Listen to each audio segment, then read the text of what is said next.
बहुत समय पहले की बात है। एक राज्य में राजा विवेक नाम के एक महान शासक था। राजा विवेक अपनी प्रजा के हित में सदा ही प्रयत्नशील रहता था। वह दिन रात अपने राज्य की समृद्धि और जन कल्याण के लिए समर्पित था। प्रजा के हर छोटे बड़े सुख दुख का ध्यान रखता था। इसी में उसे खुशी मिलती थी। राजा ने अपना सुख आराम और व्यक्तिगत जीवन भी छोड़ दिया था ताकि वह अपने लोगों की भलाई का काम कर सके। राजा इतना कर्मठ था कि जो मोक्ष प्राप्त करने के लिए साधन माने जाते हैं, जैसे भजन जाना, मंदिर जाना, उन्हें भी वह समय नहीं दे पाता था। एक सुबह राजा जंगल की ओर सैर पर निकल गया। शांत और हरे भवन में चलने से उसे हमेशा एक नया जोश मिलता था। अचानक उसे एक दिव्य प्रकाश दिखाई दिया। राजा ने जैसे ही ऊपर नज़र उठाई, सामने एक देवदूत खड़ा था, जिनका तेज ऐसा था देखकर मन में श्रद्धा का भाव उत्पन्न हो जाता था। देवदूत के हाथ में एक लंबी और बड़ी किताब थी, जिसे देखकर राजा ने हाथ जोड़कर निम्रता से पूछा, महाराज प्रणाम, आपके हाथ में ये क्या है? देवदूत ने मुस्कुराते हुए कहा, राजन, यह एक विशेष बही खाता है। इसमें उन सभी लोगों के नाम लिखे हैं जो सच्चे भाव से भजन कीर्तन और ईश्वर का ध्यान करते हैं।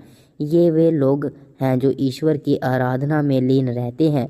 इसी कारण वे ईश्वर के विशेष भक्त माने जाते हैं।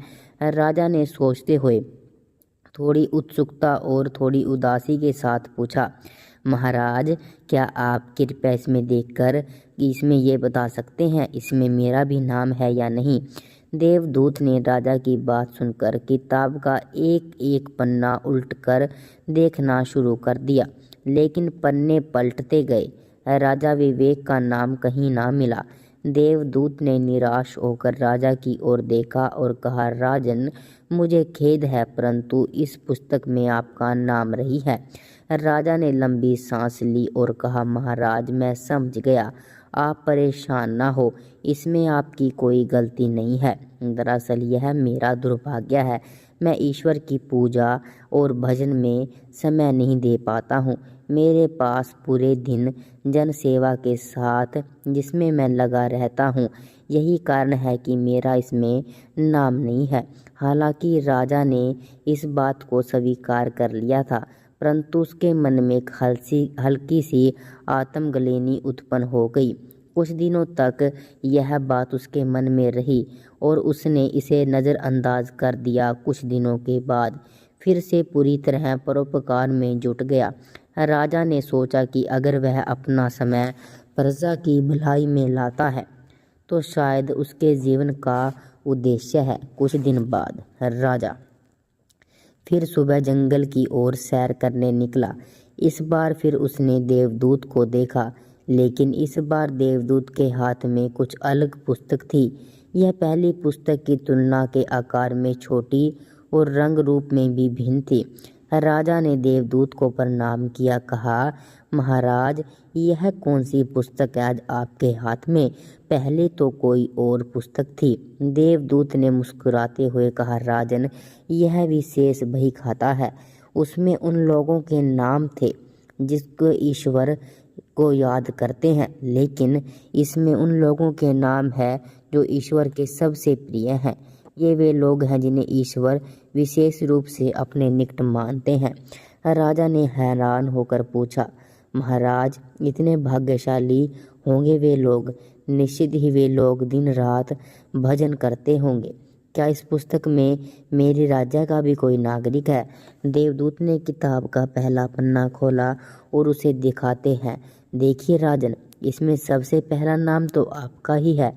राजा ने विवेक के विषम में देवदूत की ओर देखा और पूछा, मेरा नाम इसमें कैसे हो सकता है?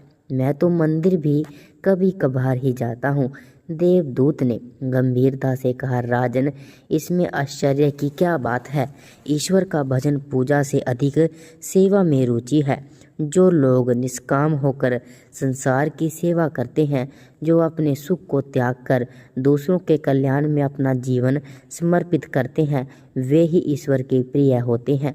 जो लोग मुक्ति का लोभ छोड़कर प्रभु की संतान की सेवा में लगे रहते हैं, उनके नाम इस पुस्तक में दर्ज होते हैं। तुम्हारा परोपकार और सेवा ही तुम्हारा भजन है राजन, यह तुम्हारी सच्ची भक्ति है।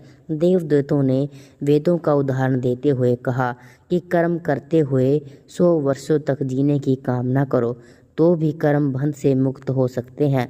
भगवान को चापलूसी नहीं बल्कि आचरण पसंद है। सच्ची भक्ति वही है जिसमें परोपकार और निस्वार्थ सेवा हो। दीन दुखियों का हित करना, उनके कष्टों को समझना, ईश्वर की अच्छी पूजा सच्ची पूजा में गिनती आती है। राजा विवेक को आज एक बहुत बड़ा ज्ञान मिला। उसने समझ लिया परोपकार और सेवा का पुण्य ही सबसे बड़ा है। जो इस मार्ग पर चलता है वही ईश्वर का अच्छा और सच्चा भक्त होता है। दोस्तों, कहानी कैसी लगी कमेंट करके ज़रूर बताना।